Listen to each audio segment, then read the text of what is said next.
Hi everyone! Magandang araw sa inyong lahat. Welcome back dito sa ating channel, ang Mamma Mia CDO. Hello po sa mga nagbabalik nating mga solid supporters and solid listeners, viewers. Maraming salamat. And yes, meron na po tayong video for today. Syempre, medyo okay na ang ating mga panga dyan. Hindi na tayo mukhang cobra, kaya medyo maayos-ayos na. Maraming salamat po sa inyong pagtangkilik pa rin kahit hindi nyo nakikita itong pagmumukha kong ito. Thank you so much sa inyong support. And syempre, dapat po pa-shoutout natin ang ating mga supporters.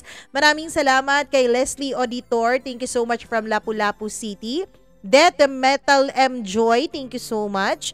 Gloria Havillonar, Josevina, Mary Ann Max, Jennifer Lingaza, Alcora Ukit, Cristel Duerme, Frenny Miana, maraming thank you. Gina Lerado from Kuwait, pero originally from Bukidnon raw siya. Hello po sa inyo. Yen Torrejidor, maraming salamat all the way from Hong Kong.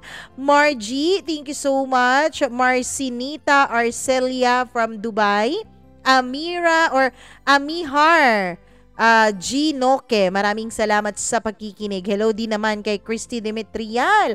Welcome back to you. And kay Negrita, maraming salamat sa pagkikinig ninyo. At syempre sa lahat po ng ating mga suki na lagi-lagi pong nakikinig sa atin araw-araw. Kahit hindi na siya shoutout. Eric Gomez, maraming salamat.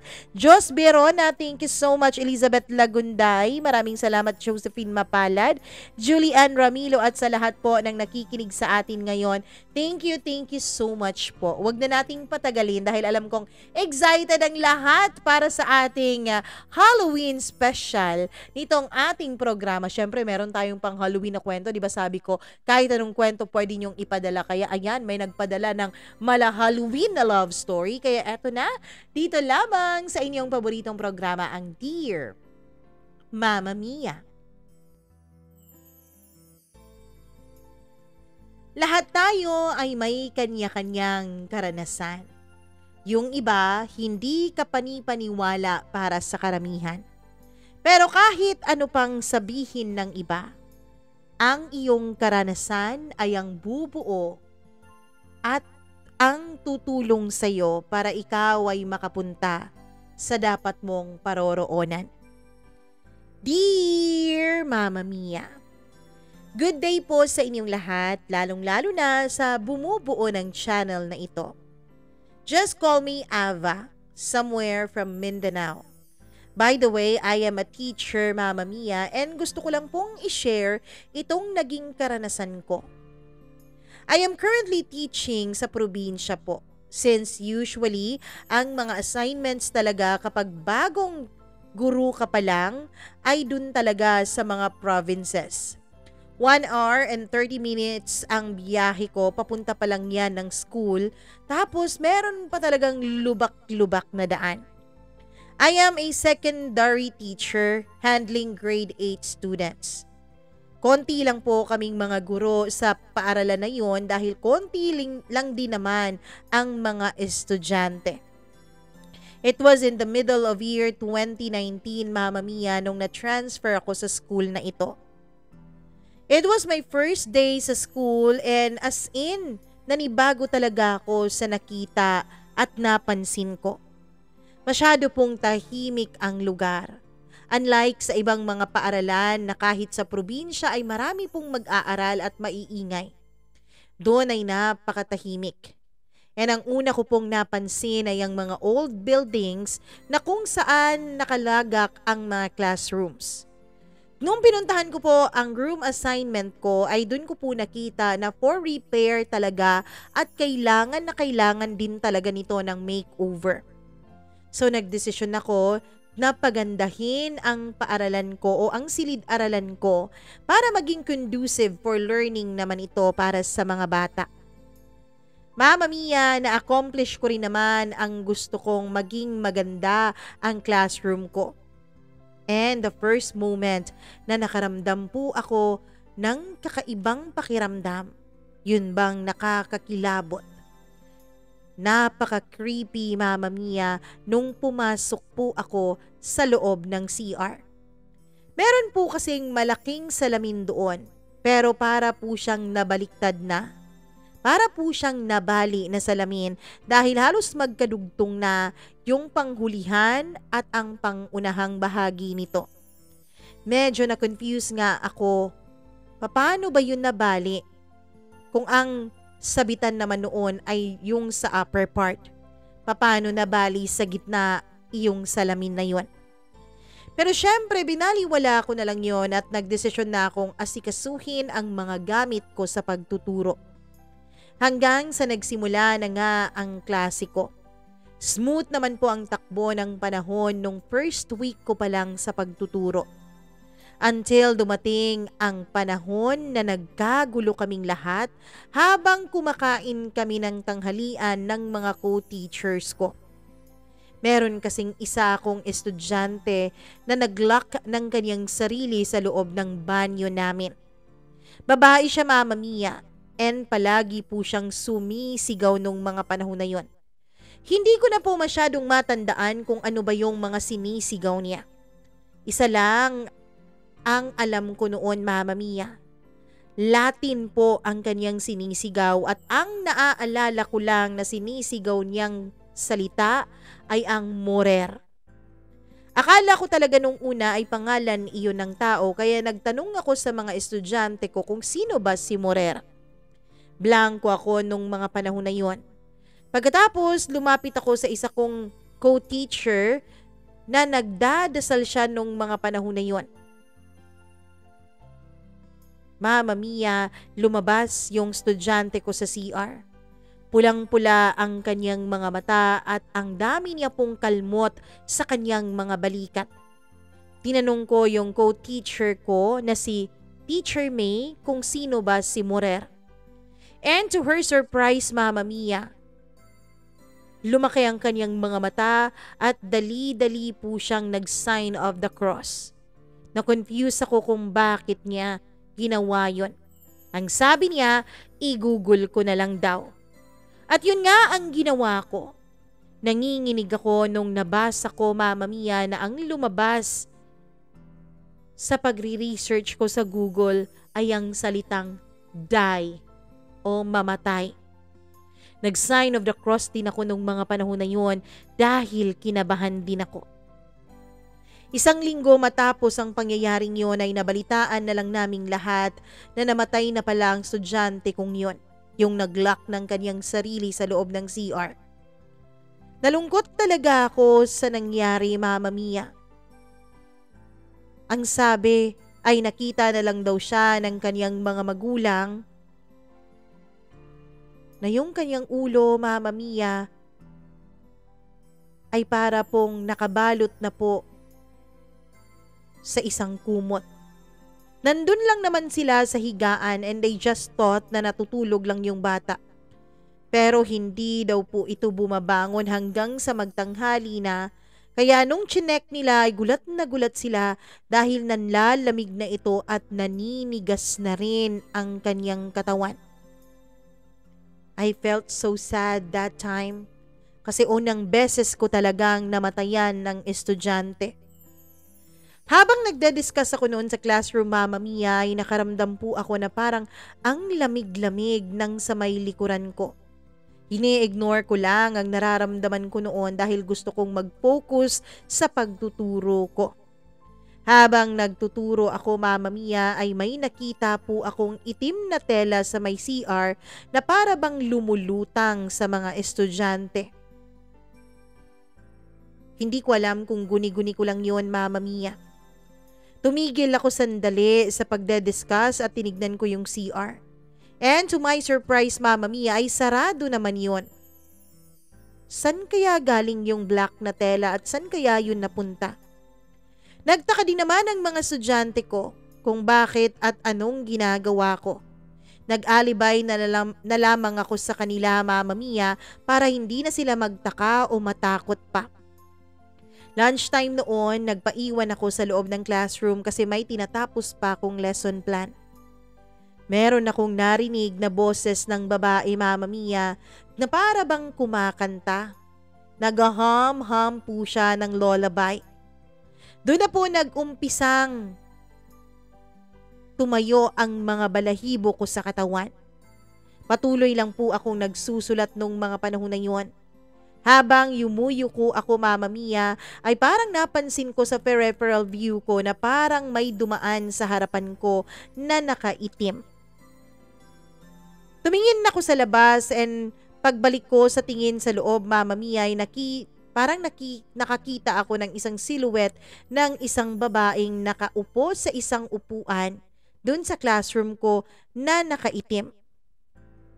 Medyo mahaba po ang kanyang buhok.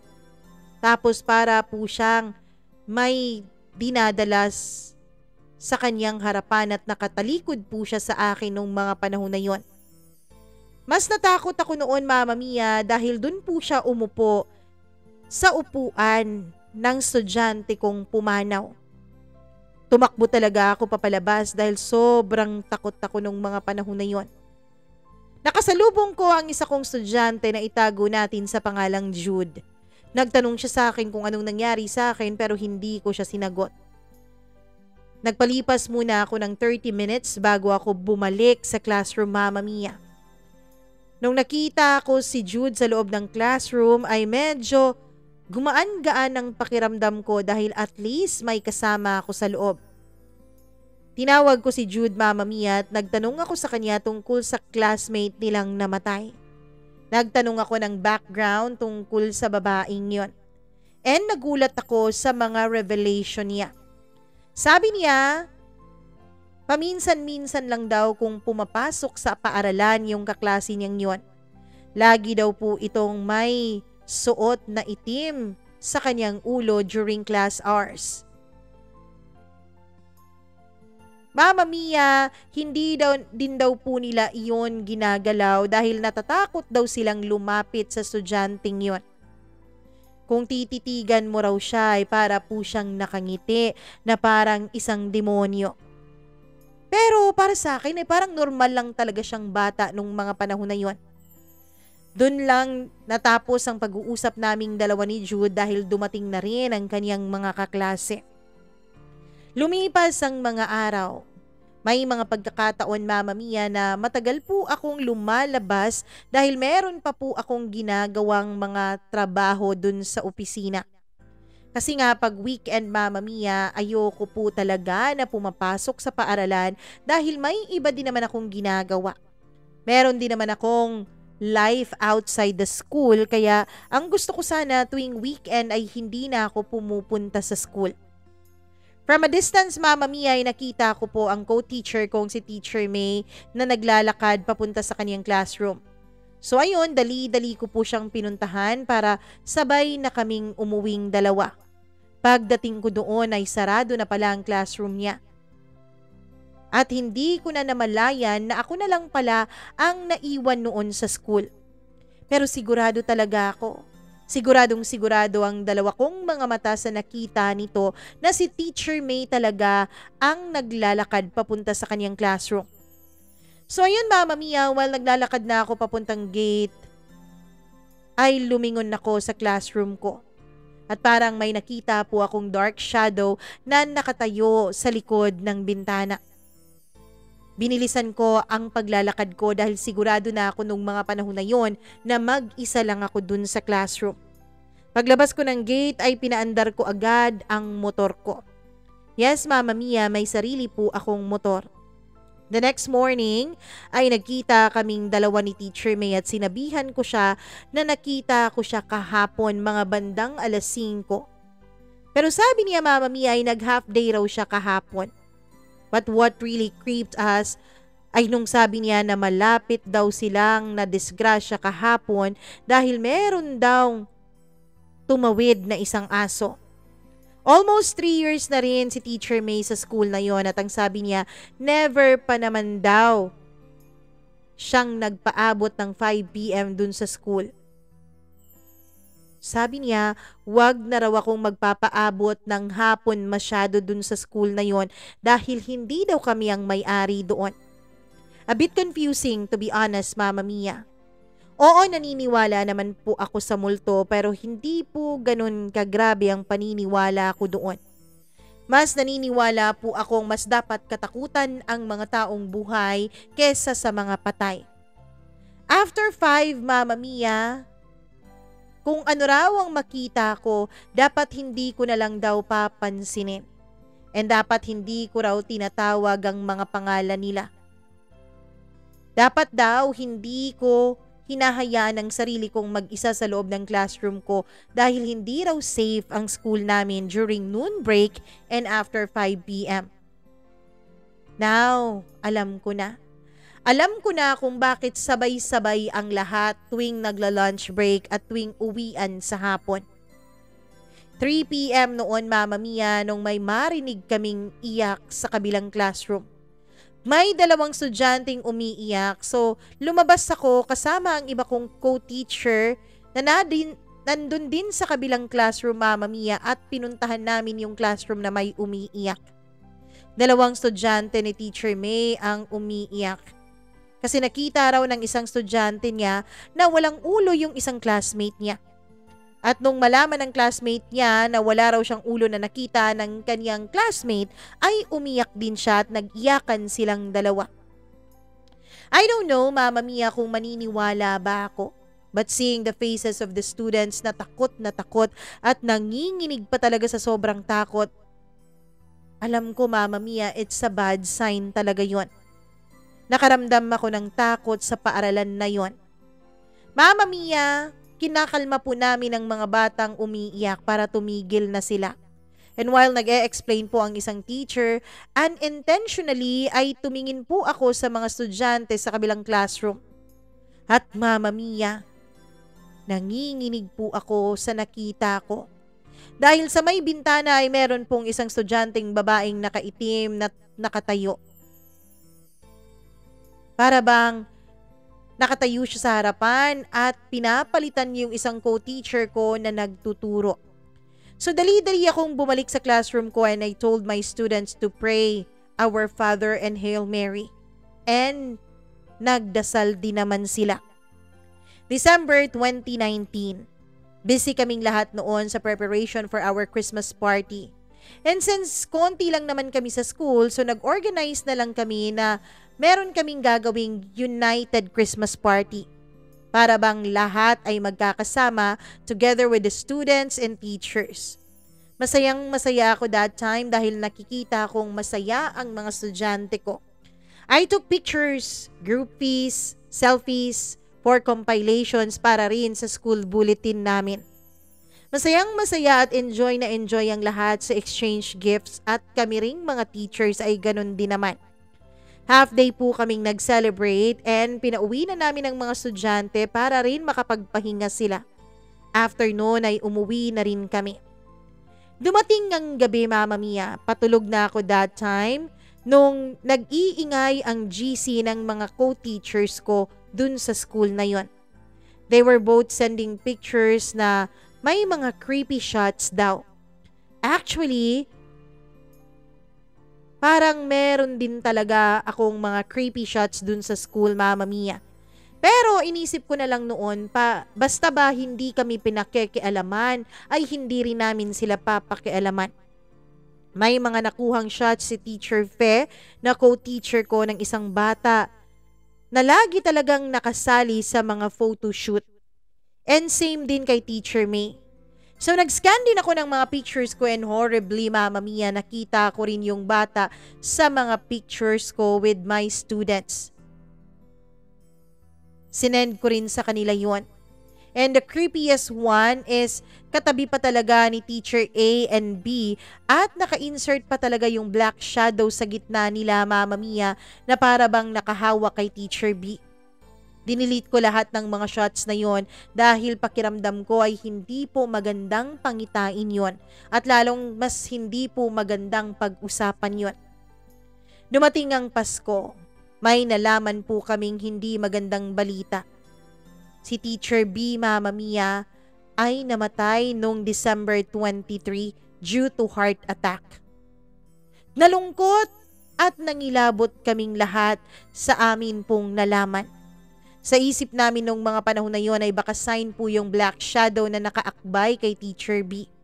Si Teacher A naman ay medyo kinabahan nung mga panahon na yun pero kino-comfort lang namin siya. And we decided, Mama Mia, na ipa-bless po ang buong school since may kakilalang pari naman itong si Teacher A.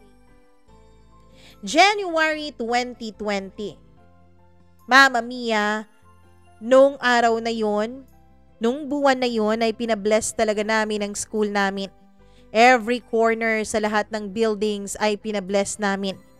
At nung kumakain na kami ay may inopen up si Father tungkol sa school. Doon daw sa school na yon dati nag-aaral ang lolo niya. So ibig sabihin, matagal na talaga ang paaralan na yon. Pero Mama Mia, late na raw po na na-founded yung school na yon kasi late na ring dumating yung mga volunteers. Wala daw talagang official registry yung school na yun dati. He remembered na sinabi raw sa kanya ng lolo niya na meron daw siyang classmate noon na isang babae.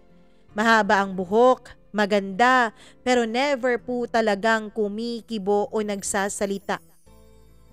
Wala daw sila ni minsan narinig na kahit isang salita mula rito.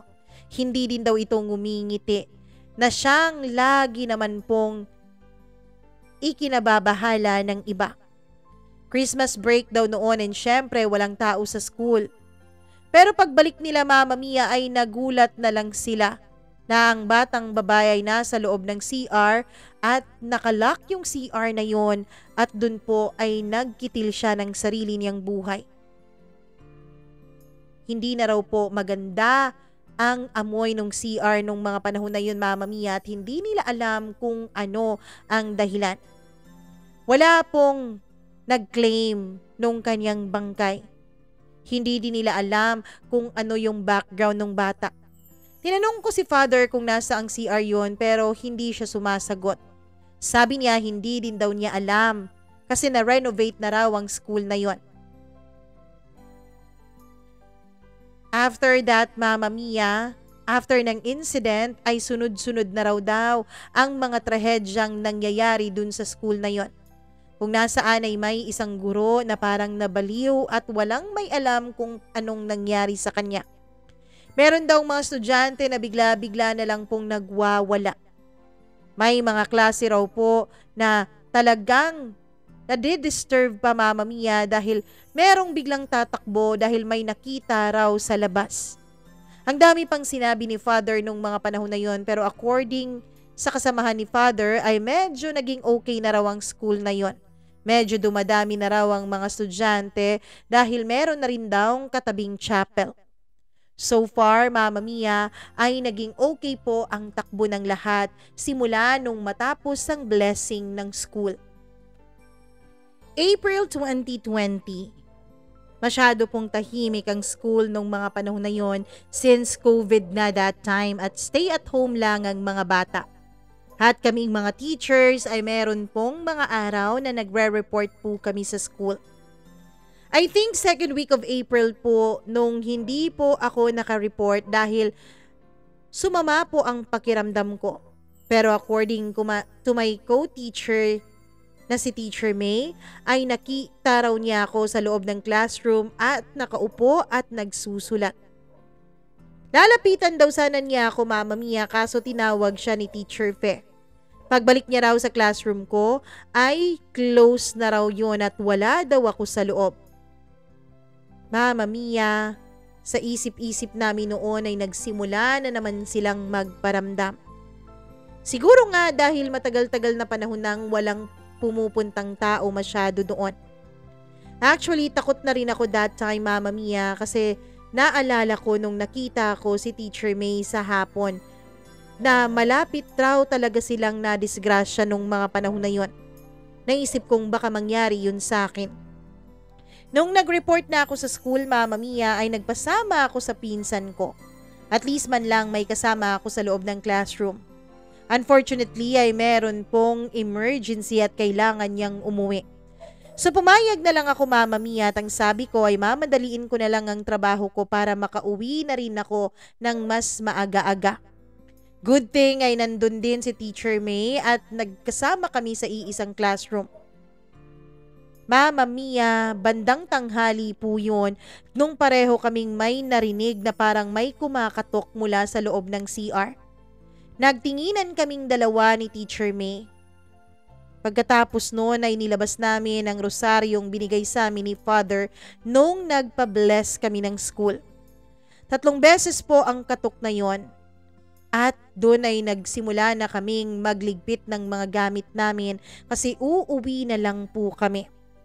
Paglabas namin ng classroom ay meron pong 4 na mga army na nagro-room sa loob ng school. And they told us, Mama Mia, na sila pala ang naka-assign sa lugar na yon. So, umalis na kami ni Teacher May. The next day, ako na lang po ang nag-report sa loob ng school. I don't know kung bakit hindi nag-report yung ibang mga co-teachers ko. Uwing-uwi na ako noong mga panahon na yun, Mama Mia, dahil nakakaramdam na po ako ng takot. But since nasa loob na ako ng school, ay pinagpatuloy ko na lang ang mga gagawin ko. Nag-umpisa na po akong mag-ayos ng mga papers ko nung may biglang pumasok sa loob ng classroom. Isa pong army. Itago po natin siya sa pangalang Sir Brian. Mama Mia,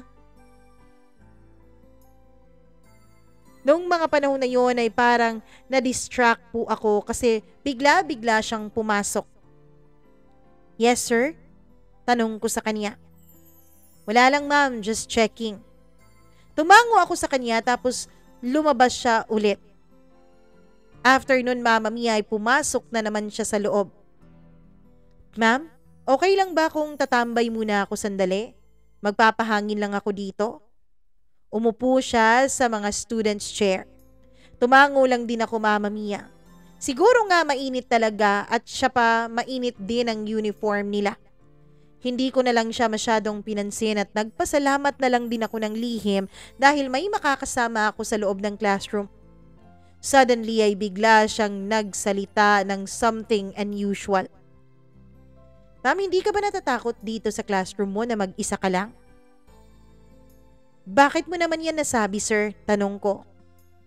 Kasi hindi ko masyadong feel ang ambience dito eh. Hindi kita tinatakot, ma'am, ha, pero may napapansin lang talaga ako na kanina may sunod ng sunod sa'yo na bata. Kaya pumasok ako dito sa loob. Mama Mia, natakot talaga ako sa sinabi niya pero I pretended na wala lang yun sa akin at hindi ako naniniwala. Pero dahan-dahan ko na pong kinuha yung rosaryo pagkatapos ay nilagay ko po yun sa table ko. Yun lang ba ang nakita mo, sir? Tanong ko. Yun lang naman, ma'am, pero may mga kasamahan ako na nag-check tuwing gabi. Sabi nila palagi daw silang may naririnig dito na umiiyak. Tapos, Mama Mia, itinuro pa nila yung classroom ko, classroom ni Teacher May at classroom ni Teacher Fe. Mama Mia, tinignan pa ni Sir Brian yung classroom namin. Sabi niya ay may nakita raw siyang nakaupo sa kinauupuan ko nung gabing yun. Pagsabi niya noon ay agad akong napatayo dahil tumayo rin ang mga balahibo ko. Nawala ako sa concentration.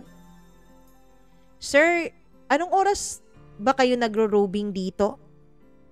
Anytime naman, ma'am, basta dito sa loob ng school at saka sa labas. Nag-half day ako nung time na yon dahil ayoko na talagang abutan pa ako ng hapon doon. Bumalik na naman ang creepy sa loob ng paaralan. June 2020, Mama Mia, nag-report na naman kami sa school at nag-compile ng mga modules.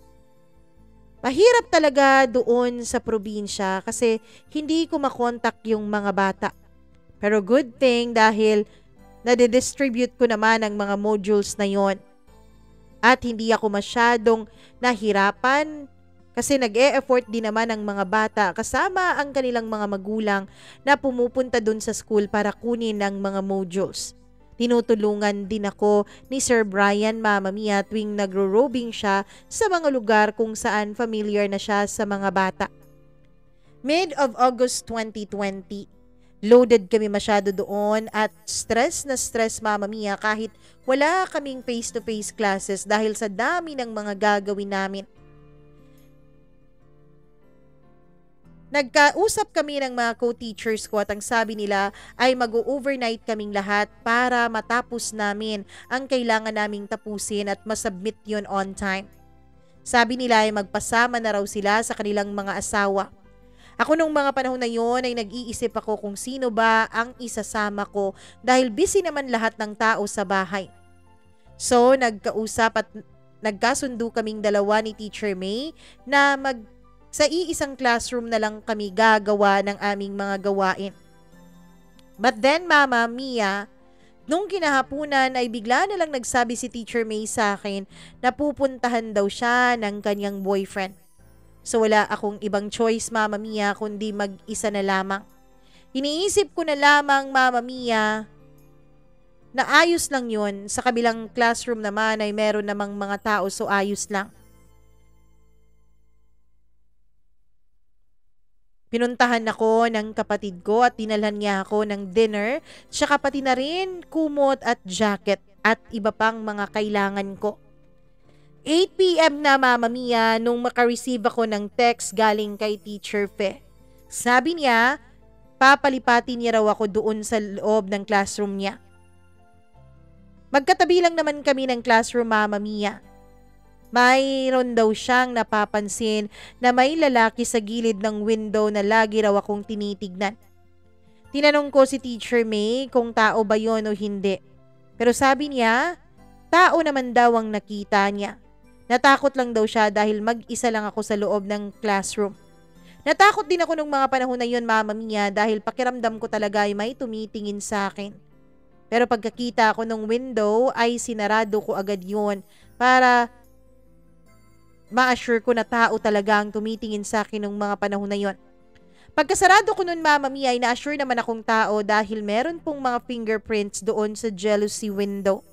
Tumayo ako pagkatapos ay lumipat ako sa kabilang classroom. Paglabas ko ay nagkasalubong kaming dalawa ni Sir Brian. Pero naka-white t-shirt siya at bitbit niya ang kaniyang upper uniform. San ka pupunta ma'am? Tanong niya. Pupunta ako sa kabilang classroom, sir. Kasi natatakot ako dahil may nakita raw tao. Yung kasamahan kong teacher na tumitingin sa akin dito sa bintana. At may nakita din akong mga fingerprints. After nun, Mama Mia, ay tumawag si Sir Brian sa kaniyang mga kasamahan at chinek nila ang likod at ang palibot ng classroom pero wala naman daw silang nakita o na-detect na ibang tao. Kaya nagdesisyon sila, Mama Mia, na maglagay na lang ng ilaw doon galing sa classroom ko, connected sa classroom ni Teacher May para raw masyadong maliwanag doon at wala ng ibang magtatangka pa ng masama. Medyo naging okay naman ako nun Mama Mia. Pumasok pa si Sir sa loob ng classroom at sinarapan niya ng maigi ang lahat ng mga windows. Bumalik ako sa trabaho ko Mama Mia at hindi na lang ako pumunta kay Teacher Fe dahil nahihiya din ako at kasama niya noon ang kanyang asawa. Ilang saglit pa ay bumalik si Sir at kinuha niya ang number ko at binigay din niya ang cellphone number niya. Tawagan mo ako ma'am if there's something suspicious ha. Umokay lang ako at nagpatuloy sa ginagawa ko. Past 11 Mama Mia nung medyo inaantok na ako pero ang dami-dami ko pa pong gagawin. May nag-message sa phone ko and it was from Sir Brian. Ma'am, lumabas ka sa classroom mo. Sir, hindi ako pwedeng lumabas eh. Marami pa akong gagawin. Sayang ang oras. Hindi pwedeng mag-overnight ulit ako dito. Dumating si Sir sa classroom at umupo siya at tinitignan niya ako Mama Mia. Medyo naging creepy ang pakiramdam ko nung mga panahon na yon dahil kakaiba ang tingin niya sa akin. Ma'am, hindi kita tinatakot ha pero may nakita kasi ang kasamahan ko na may kasama ka ritong nakatayo sa tabi mo. Mama Mia, yung classroom ko po ay nasa harapan lamang ng gate kung saan ang standby area nila. Kaya sigurado akong makikita talaga nila ako doon. Sir, pagod na ako sa trabaho ko. Pwede ba? Huwag mo nang dagdagan yung mga sinasabi mo. Gusto ko nang matapos ito eh. Hindi na nagsalita si Sir Brian, Mama Mia. Kasi kung magpapatuloy pa siya sa kanyang mga sinasabi at matatakot ako, ay hindi ko talaga matatapos ang trabaho ko. And as long as meron pong ibang tao dun sa school, ay kampante naman ako, Mama Mia. Total, ang ibang room ay open naman. At open din naman ang pintuan ko. Lumabas siya. Siguro after 30 minutes ay pumasok siya ulit at dun na tumambay sa loob ng classroom ko. Hindi ko na lang din siya pinansin at pinilit ko na lang din talagang matapos ang mga gawain ko. Bigla na lang siyang nagsabi, Mama Mia, "Ma'am, basahin mo nga tong nakalagay dito sa desk na ito." Turo niya sa kinauupuan niya. Lumapit ako, Mama Mia, at meron ngang nakalagay sa desk na yon pero hindi po ballpen ang gamit. Hindi ko alam kung ano ang ginamit, basta Mama Mia, ang nabasa ko ay MMRVR. Pero kay Sir, ang basa niya ay MORVV. Pinicturan ko yun, Mama Mia, para ipabasa ko sana sa mga co-teachers ko. Hindi kasi kami magkaintindihan at wala kaming maintindihan ni Sir Brian dun sa nakasulat na yon. So bumalik ako sa kinauupuan ko at hindi na namin pinag-usapan ang bagay na yon. Mama Mia, bigla ko na lang napansin na nawala sa tabi ko ang rosaryo ko. Hinanap ko yon pero hindi ko nakita. Nagtaka naman si Sir, Mama Mia, kung anong hinahanap ko. Sabi ko na wala ang rosary ko. Tinulungan din niya akong maghanap at nagulat kaming dalawa, Mama Mia, dahil pagbukas niya ng CR ay nandoon ng rosaryo ko sa loob ng balde na may tubig. Ang naaalala ko, Mama Mia, ay hindi naman ako gumamit ng CR that day. Kaya pinuntahan ko sa classroom niya si Teacher Fe. Doon kasi ako nagsi-CR, Mama Mia. So paano po nakarating doon sa loob ng CR ko ang rosaryo ko na hindi ko naman binubuksan yung CR buong araw? Medyo naging pangit na po ang pakiramdam ko nung mga panahon na yon. Pakiramdam ko ay hindi na talaga mabuti ito. Kinuha ni Sir Brian ang rosaryo ko sa loob ng balde. At maski siya, Mama Mia, ay nagulat dahil pagkakuha niya doon ay putol na po ang rosaryuhan ko. Mama Mia, nanindig ang mga balahibo ko nung sinabi ni Sir Brian na hindi kaya pinaglalaruan nako. Hindi ko alam, Mama Mia, kung ano man yon. Nakapag-decide ako na ta-transfer na talaga ako dun sa room ni Ma'am Fe. Pero pagpunta ko doon, Mama Mia, ay tulog na po si Ma'am Fe at ang kanyang asawa na lang po ang gising. Medyo nahiya naman ako kaya bumalik ako dun sa classroom ko at pinakiusapan ko na lang si Sir Brian na kung pwede ay samahan niya ako kahit hanggang 5 a.m. lang. Pumayag naman si Sir Brian. Hinawakan pa nga niya ang kamay ko. I don't know, Mama Mia, pero nung nakita ko ang kamay ni Sir Brian, para bang pakiramdam ko kanina ay ito yung kamay na nakatingin sa akin sa may window. O baka praning lang ako? Bumalik ako sa pwesto ko at nagpatuloy at pinilit iwaglit sa isip ko yung pakiramdam ko na si Sir Brian yung lalaking nakatingin sa akin kanina na sabi ni Ma'am Fe. Mama Mia, nalaman ng mga co-teachers ko ang nangyari sa rosaryo ko, kaya binigyan ulit ako ng bago ni Father. Hindi na rin naman kami busy nung time na yon since medyo gumaan na ang aming mga trabaho at natatapos na rin kami. So relax na kami nung time na yon. One time ay naging topic namin ng mga kasamahan ko si Sir Brian at ang mga kasamahan niya. Honestly ay may mga itsura po sila. Physically, well-built po ang kanilang mga katawan. At Mama Mia, lagi din po silang maaasahan sa oras ng emergency. Pero according to Ma'am Fe, Mama Mia, ay may mga times daw man na makikita niya si Sir Brian na dumadaan sa classroom niya papunta sa classroom ko every hapon. Siguro may chine-check o kung ano. Hanggang sa naalala ko na naman, Mama Mia, na yung kamay ni Sir Brian ay parang pareho talaga dun sa kamay na nag-register dun sa jealousy ng window ko. One time ay late po akong nakalabas ng classroom mga lampas 5 p.m. na. Medyo tahimik na ang school noon at naglalakad ako papuntang gate nung bigla akong tinawag ni Sir Brian. Ma'am, uuwi ka na? Yes sir. Pwede bang sabay tayo? Papunta din naman ako dun sa bayan at mamamalengke ako. Nagbiyahe kaming dalawa, Mama Mia. Una ako at nakasunod naman sa akin si Sir na nakamotor din. Pagdating namin sa may highway, ay nagtataka ako kay Sir Brian.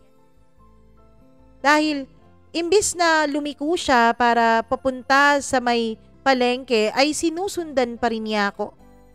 Nakarating na ako sa bahay at nag-U-turn si Sir at nag-wave ng kanyang kamay at umalis na. Medyo nagulat ako noon at natakot, Mama Mia, at kinabahan. Baka may nakita na naman siya na nakasabay sa akin. September 2020, meron pong novena prayer dahil malapit na po ang pista dun sa lugar ng paaralan na pinagtatrabahuan ko. Hindi masyadong strict noon since probinsya po, Mama Mia, at maliit lang talaga ang bilang ng mga residente doon. Every 2 p.m. magsisimula ang novena at sasali po kami ng mga co-teachers ko.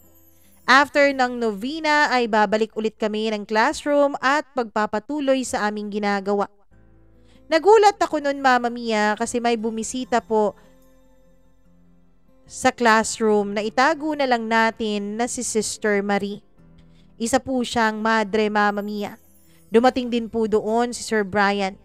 Doon ko nalaman na pamangkin pala ni Sister Marie si Sir Brian.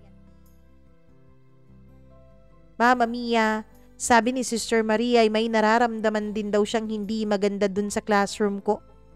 Iniwanan din ni Sister Marie ang kanyang rosaryo sa akin, Mama Mia.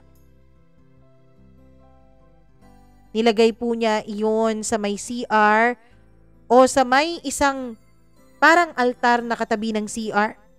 Binigyan din niya ako ng 2 white at isang red candle na sabi niya dapat ko raw sindihan every 9 a.m., 12 noon, 3 p.m.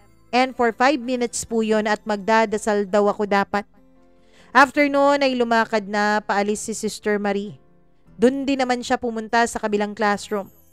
And since lagpas na po sa time noon, Mama Mia, so kinabukasan ko na lang sisindihan yung mga kandila. It was 12 noon kinabukasan nung sinindihan ko ang candles at nagdasal ako. Pagka 3 p.m. ay sinindihan ko ulit, Mama Mia. Bandang 4 p.m. ay medyo may naaamoy po ako na parang may nagsindi ng kandila. Sabi pa ni Ma'am Fe, ang naaamoy daw niya ay parang kandilang pampatay. Since pauwi na kami nung time na yon ay inignore ko na lang at inignore na lang naming lahat dahil gusto naming mag-enjoy sa araw na yon na pauwi na kami. The next day, dumating si Sir Brian sa room pero naka-civilian po siya. Nagdala po siya ng lunch and since fiesta po that time, it was 12 noon so kaya nagsindi ulit ako ng kandila dahil hindi ko kailanman yon kakalimutan. Wala naman masyadong hangin nun, Mama Mia, pero bigla na lang pong namatay yung kandila kahit hindi rin naka-on yung ceiling fan ko. Lumabas kaming 2 ni Sir at dun kami nagsindi ng kandila sa labas ng classroom. Mama Mia, hindi na namatay yung sinindihan namin. Pero pagbalik namin sa classroom, I don't know kung ano ba talagang meron sa classroom na yon. Mama Mia, napigtas na naman ang rosaryong nilagay doon ni Sister Marie. Nagulat kami, Mama Mia, dahil yung mga beads ay gumugulong na po sa sahig. Nagkatinginan kaming 2 ni Sir Brian. Dali-dali naming pinulot yung mga beads na yon. Nagpasif kami na para bang walang nangyari at kumain na lang kami.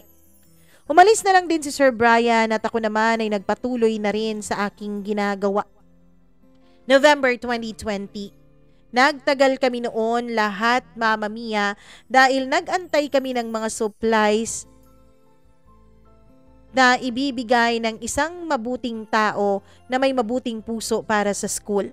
Nakakahiya naman kung hindi namin siya antayin. Almost 7 p.m. na itong dumating, Mama Mia, at kailangan pa naming i-organize for documentation. Nag-decide na naman silang mag-overnight. Ayoko sana, Mama Mia, pero mas natatakot naman po akong umuwi na mag-isa lang dahil gabing-gabi na yon. Tinulungan din ako ng asawa ni Ma'am Pe sa paghatid ng mga supplies dun sa school ko, dun sa classroom ko, since hindi ko naman madalang mag-isa yun lahat.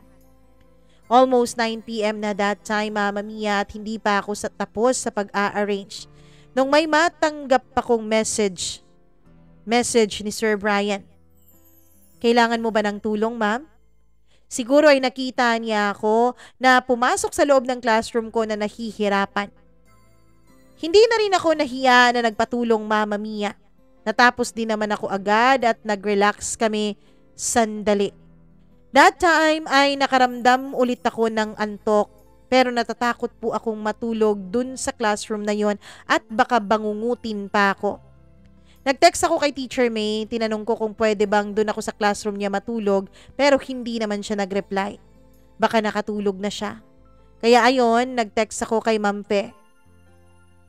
Yun din, Mama Mia, at hindi din siya nag-reply. So nagdesisyon na lang ako na i-open yung laptop ko at tumingin na lang o manood na lang ng movie. Nandun pa rin sa loob ng classroom ko si Sir Brian since hindi siya pwedeng matulog kasi on duty naman siya. Nung nakita niyang nanonood ako ng movie ay nakinood na rin siya. Hindi ko namamalayan, Mama Mia, na nakatulog na pala ako habang nanonood ng movie dahil sa sobrang antok ko nung mga panahon na yon. Pero bigla akong nagising nung may bumulong sa tenga ko na hindi ko alam kung ano yon. Nakatulog din pala si Sir Brian na nasa may mesa siya at nakayuko. Hindi na ako nakatulog ulit dahil nakaramdam ako ng malamig na hangin na pumasok. Hinawakan ko ang rosaryo kong bigay ni Father. Nang biglang nag-blackout, Mama Mia, ang dilim-dilim. Ginising ko si Sir Brian dahil gabing-gabi na yon, Mama Mia. Lumabas kami, pero sa labas ay ang liwanag lamang ng buwan ang makikita. Tinawag namin si Ma'am Pe. Mama Mia, sumagot din naman siya sa akin at sinabi kong nasa labas lang ako. Parang mas naging creepy pa noon ang pakiramdam ko dahil para talaga akong hinihigop pabalik sa classroom ko, kaya naman humawak ako noon sa mga braso ni Sir Brian. Mama Mia, ang pinagtataka ko nung mga panahon na yon ay hindi man lang nagsasalita si Sir Brian. Wala siyang imik at hindi man lang siya tumatawag sa kaniyang mga kasamahan. Pero sure din naman ako na si Sir Brian nung hinahawakan ko. Mama Mia, dahil nga hindi din naman umiimik si Sir Brian kaya binitawan ko na lang ang pagkakahawak ng braso niya at duminstansya ako ng konti sa kanya. To my surprise, ay bigla lamang may aso na tumahol, Mama Mia. Yun bang tahol na parang nakakita ng hindi niya maintindihan? Bigla akong napatili sa takot ko. Lumabas sina Teacher Fe. Mama Mia, bigla namang pinaalis ng asawa ni Teacher Fe yung aso at pinalayo sa amin. Narinig ko na nagsasalita si Sir Brian. Tinatawag niya ang kanyang mga kasamahan at nagdesisyon sila na kaming lahat ay nasa iisang lugar lamang dahil nga napakadilim nung mga panahon na yon. Mahirap na baka may kung ano pang mangyari sa amin. Kaya ayun, Mama Mia, dun kami lahat sa room ni Teacher Fe at nag-aantay kaming magliwanag. Nung dumating na ang liwanag ay umuwi na rin kami lahat. Natulog ako pagdating ng bahay dahil hindi talaga ako nakatulog ng maayos dun sa school. December 2020, double time kami ng mga panahon na yon dahil may mga kailangan kaming tapusin at isubmit. Para naman makapahinga kami ng maaga-aga. Sad to say ay na-late talaga ako sa submission, Mama Mia, dahil bigla akong nagkasakit at sumakit bigla ang ulo ko. I think dahil sa stress yon sa dami ng trabaho ko. In-advise ako ng doctor na mag-rest ako for 1 week dahil need talaga na ipahinga ang katawan ko. Nag-submit ako ng letter dun sa office, Mama Mia, para bigyan ako ng additional days para i-comply yung mga hinihingi sa amin. At hanggang sa naging okay naman na ulit ako at fit to work na. Kaya lang, Mama Mia, mag-isa na lang akong pumupunta nun sa school dahil tapos na po ang mga kasamahan ko. Pero thank God dahil tinulungan ako ng iba kong mga teachers para konti na lang daw ang gagawin ko at ire-report ko.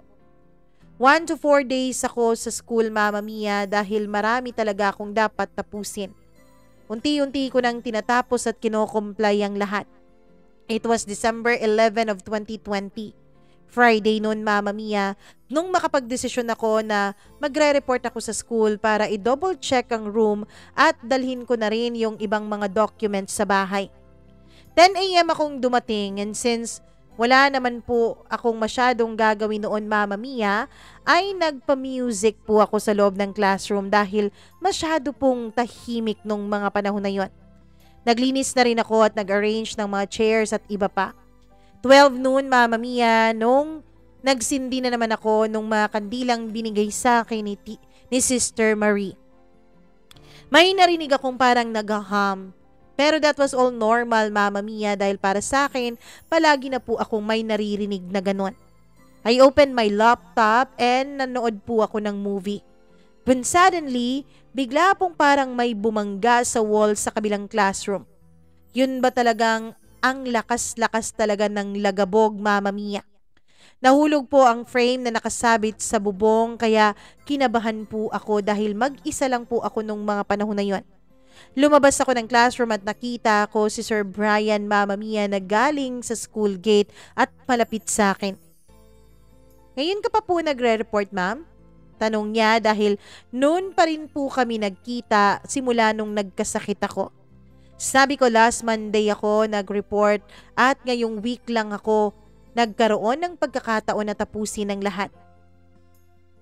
Nag-lunch ka na po ba? Sabay na tayo. Sige sir, hindi pa rin kasi ako nakakapag-lunch eh. Doon na lang tayo sa classroom ko. Sabay kaming nag-lunch, dalawa, Mama Mia. Pagkatapos ay sinabihan ko siya kung anong nangyari kanina lamang. Sabi niya hindi daw dapat ako abutan ng hapon as much as possible. Dapat makauwi na ako bago pa gumabi. And this is not a safe school either. Not a safe classroom. Kaya mas mabuti daw na meron akong kasama. Mama Mia, hindi na rin siya masyadong nag-robing noon. At ang sabi niya, wala na rin daw masyadong magro-robing dahil lahat daw sila ay dun na sa may bayan naka-assign kaya masyado na raw daw tahimik doon. Pumunta lang daw talaga siya sa classroom na yon dahil nung nasa may gate siya ay nakita niya raw ako. After lunch naming dalawa ay umalis na rin si Sir Brian dahil may trabaho pa siya sa lungsod, Mama Mia. It was 3 o'clock in the afternoon nung nagsindi ulit ako ng kandila. Nagpapatay oras na lang ako noon, Mama Mia, dahil plano ko 4 p.m. po akong uuwi. I really don't know why it happened and how fast the time is ticking. Basta ang naalala ko lamang ay nanonood ako ng movie before the worst thing happens and it turns out to be a nightmare, Mama Mia. Ewan ko. Nakatulog po ako habang nanonood ako ng movie at nagising ako ng 6 p.m. na. And yes, madilim na po ang paligid. Nakatulog ako habang nakayuko lamang sa may mesa ko at hindi ko na namalayan, Mama Mia, na hindi ko pala napatay yung kandila at ubos na yon. Grabe talaga ang naramdaman ko nung mga panahon na yon, Mama Mia. Nanginginig ako sa takot dahil first time ko pong gabihin dun sa classroom ko. Sinisisi ko ang sarili ko kung bakit ako nakatulog. Sana umuwi na lang pala ako agad. Sana hindi ko na inantay yung 3 p.m.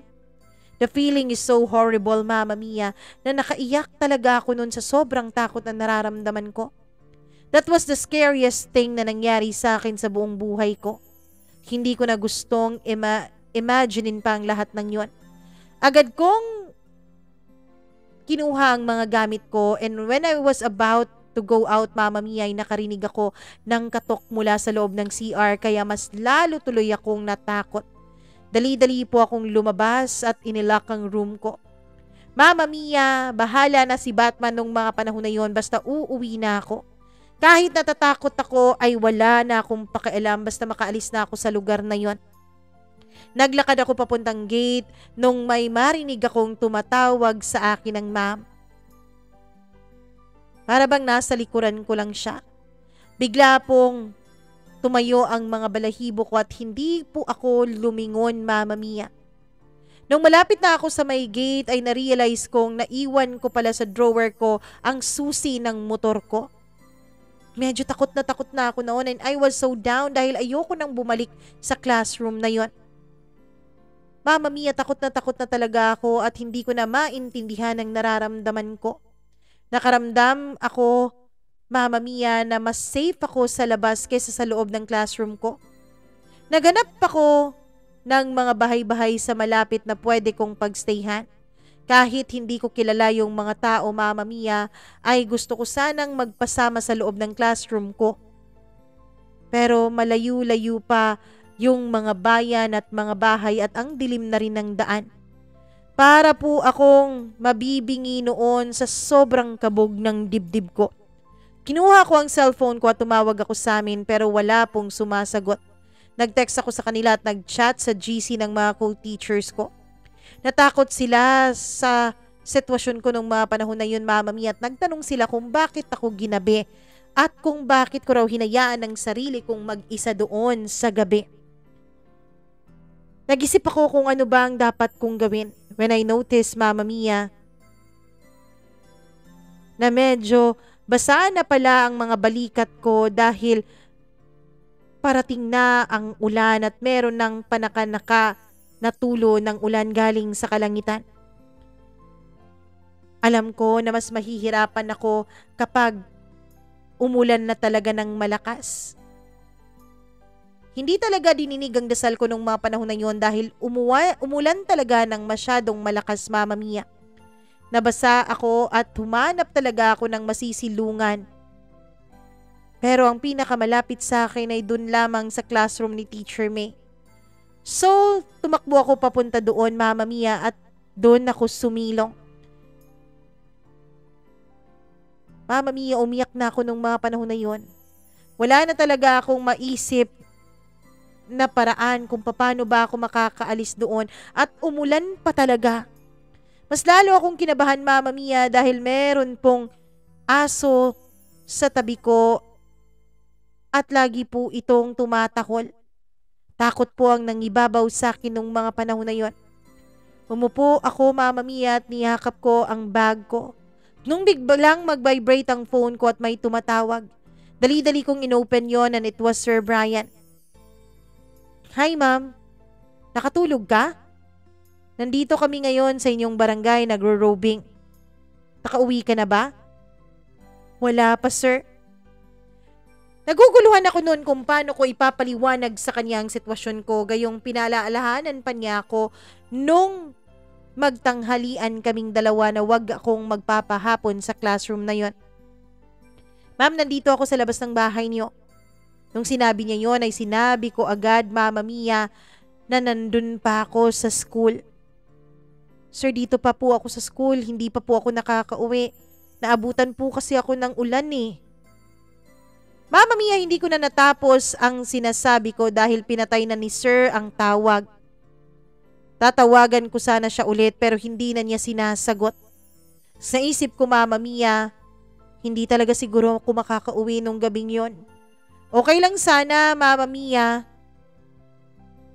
na umagahin ako basta hindi nakakatakot yung lugar. Pero hindi ko na talaga maintindihan ang nararamdaman ko. Hindi ko na rin alam kung anong pwede kong gawin para lang maging matapang ako. Ilang sandali pa ay nakareceive ako ng text message mula kay Sir Brian. Antayin mo ako dyan. Susunduin kita. Mama Mia, nung ma-receive ko yun ay medyo nakahinga ako ng maluwag. At least may chance na makakauwi ako. Pero mas lalo pang lumakas yung ulan na para bang wala itong balak na tumigil. Concern talaga si Sir Brian sa akin at ako naman ay concern sa kanya dahil alam kong madulas po ang daan papunta doon at Mama Mia, lubak-lubak po ang daan doon. I tried to compose myself and clear my thoughts. Sabi ko, hindi ko na lang iisipin yung mga hindi magagandang nagaganap sa paligid ko. Almost 9:30 PM na ata yun nung nakakita ako ng motor na tumigil sa harapan ng gate. I was about to wave my phone, Mama Mia, dahil naka-on ang flashlight noon para naman makita nung nasa labas na may tao pa sa loob. Mama Mia, bigla akong na-notice na parang tumayo lang siya sa harap ng gate at hindi pumapasok. Tinignan lang niya ako until namatay yung ilaw ng motor niya. Hindi ko po nakilala masyado kung sino yon. Kaya mas lalo po akong natakot. Kasi alam kong tao talaga yon. Wala akong imik, Mama Mia, dahil pakiramdam ko baka ibang tao yung dumating. Siguro mga 30 minutes ang lumipas nung nakakita ulit ako ng motor na tumigil ulit sa may gate tapos pumasok. This time ay sigurado na ako na si Sir Brian yon.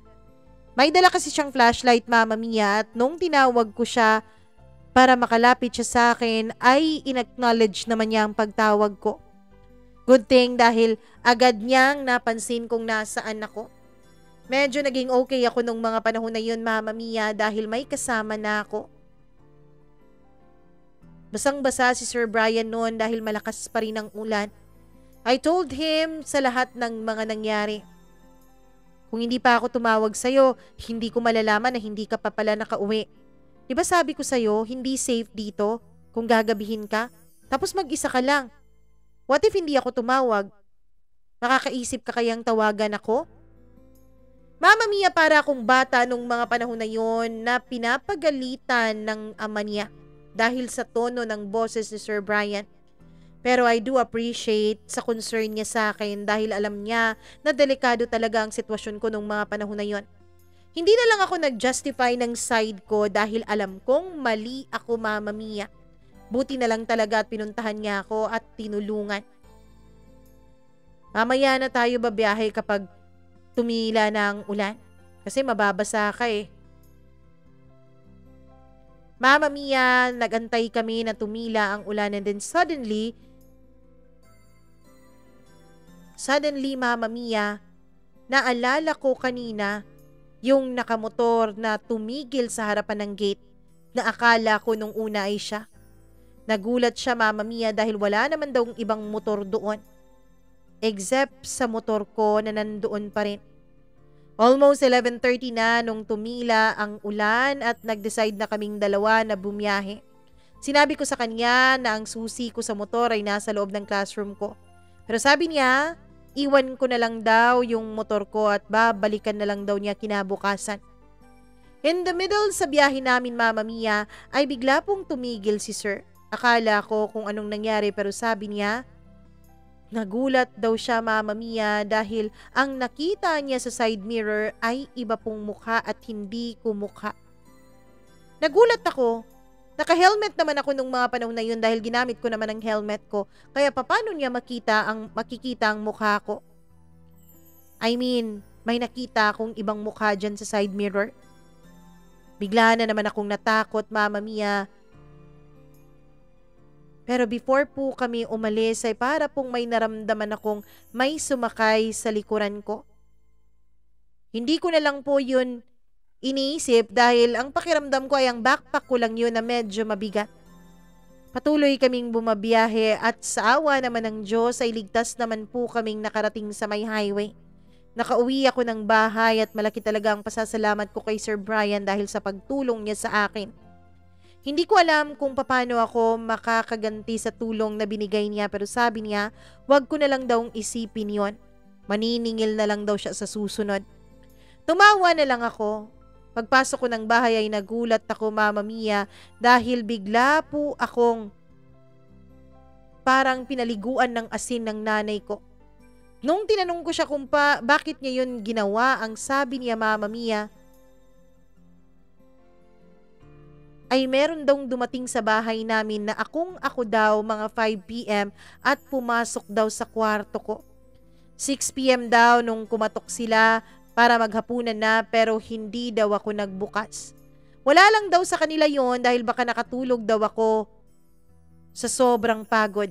Around 8 p.m. daw nung may dumating na army sa bahay, at ang sabi pa ni nanay, Mama Mia,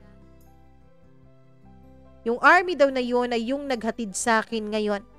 Nagtanong daw siya kaninang mga 8 p.m. kung nasa bahay na raw ako, at sabi nila nanay ay nandun na raw dahil ang akala daw talaga nila ay nasa loob ako ng kwarto ko kasi nga nakita daw nila akong dumating.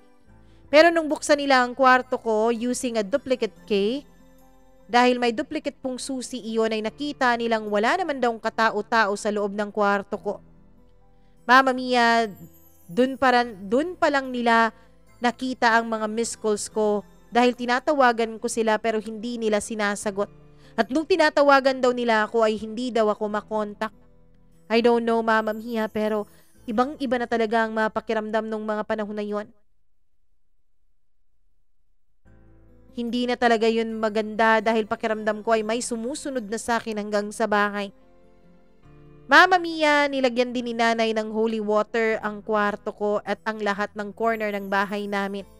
When I opened my phone, dun ko palang nakita ang mga chats na nag-e-inform sang mga co-teachers ko, Mama Mia, na nakauwi na ako. I badly needed some rest dahil sa mga nangyari sa akin ay hindi talaga ako makapaniwala noon. The next morning ay may binigay sa akin ng nanay ko na susi. Mama Mia, susi pala yun ng classroom ko at ng motor ko. Nakita ko na lang yung motor ko, Mama Mia, na nasa labas na ng bahay namin dahil inihatid na pala ni Sir Brian. Hindi ko man lang namalayan na 10 a.m. na pala nung magising ako. Nag-text na lang ako kay Sir Brian ng pasasalamat. January 2021, second week of the month, kami nag-report, Mama Mia. And same pa rin ang routine namin.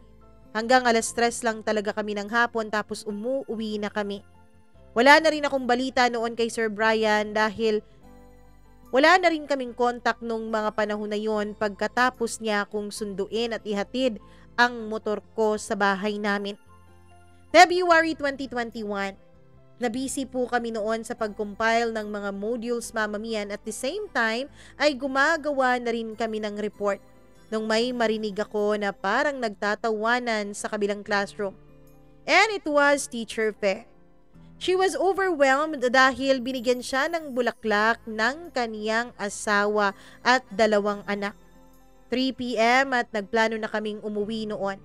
Naglalakad na kami papuntang gate, Mama Mia, nung may biglang dumating na 2 truck ng army ang tumigil sa harapan ng gate. Tapos bumaba si Sir Brian, Mama Mia, at may binigay siya sa akin na isang box na maliit. Pag-open ko noon, Mama Mia, ay isang luminous rosary ang laman.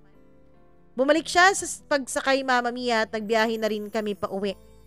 Mag-uwi ko ng bahay ay nakareceive ako ng text message kay Sir. Ma'am, keep that rosary always. I'll get in touch with you kapag nakabalik na ako, sabi niya. March 2021, Mama Mia. Bigla kaming nagulat at nalungkot dahil nakareceive kami ng bad news ng mga co-teacher ko.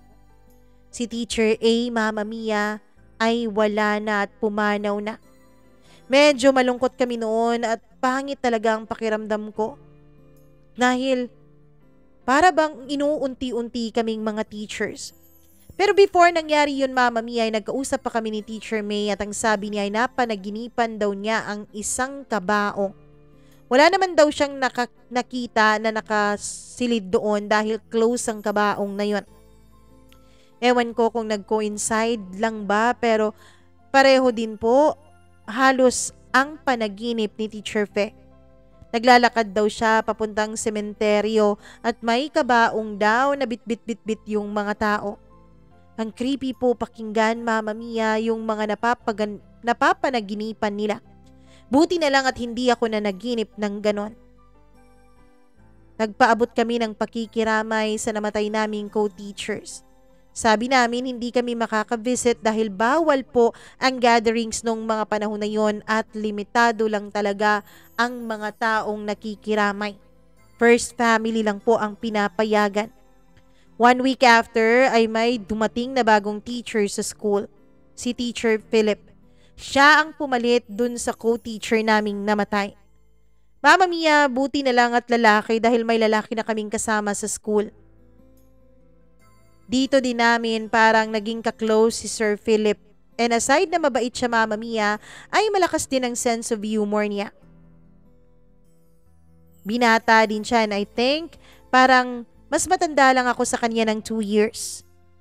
Paminsan-minsan ay tinatakot namin siya pero nauuwi po sa tawanan ng lahat dahil talagang nakakatawa itong si Sir at tinatawanan niya lang ang mga bagay na sinasabi namin.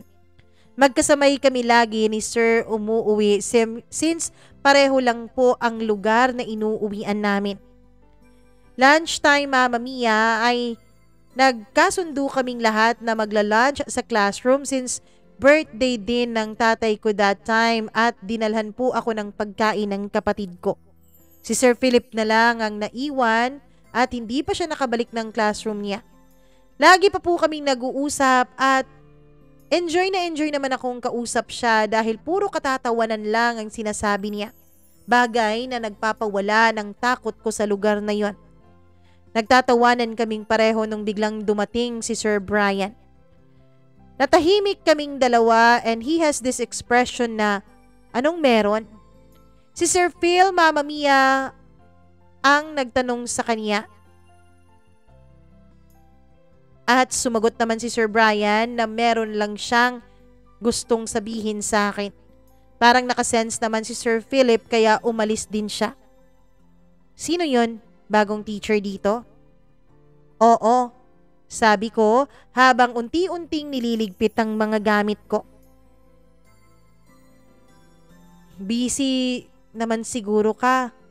Baka wrong timing ang pagpunta ko dito. Busy naman talaga yung mga teachers, sir. Okay. Sige, uuwi na ako. Lumabas na siya, Mama Mia, pero nakaramdam ako ng konsensya nung pag-alis niya kaya tinawag ko siya ulit. Sir Brian, kumain ka na ba? Meron pa kasing naiwan dun sa mga pagkaing dinala para sa akin. Halika, kain ka muna. Bumalik naman siya. Hapon na at papunta na kami at pauwi na nung mga panahon na yon pero nandun pa rin si Sir sa classroom ko. Dahil after niyang kumain, Mama Mia, ay hindi na siya lumabas. Nagsarado na lang ako ng mga windows nung makita ko, Mama Mia, na para bang may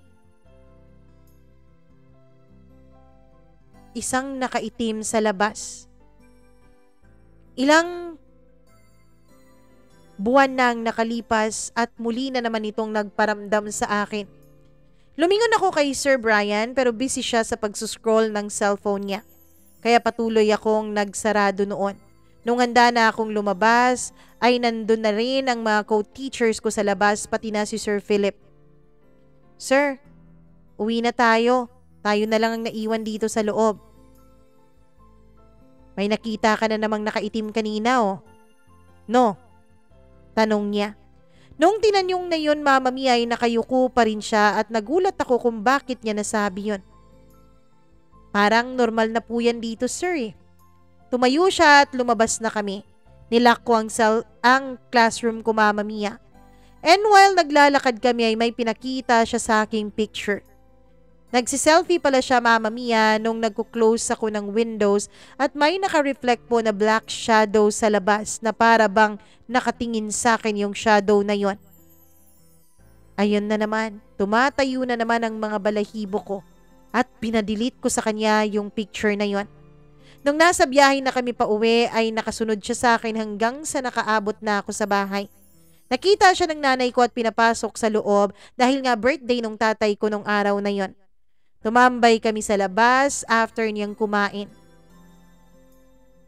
Sinabi niya sa akin, Mama Mia, kung okay pa ba raw ako sa trabaho ko. Wala pa raw ba akong nararamdamang kagustuhan na umalis doon? Sabi ko natatakot naman ako pero mas priority kong magturo at tumulong sa mga bata. After naming mag-usap ay umuwi na siya. Mama Mia, nung mga panahon na yon, hindi ko alam pero may nararamdaman pa rin akong kakaiba sa puso at pati na rin sa dibdib ko.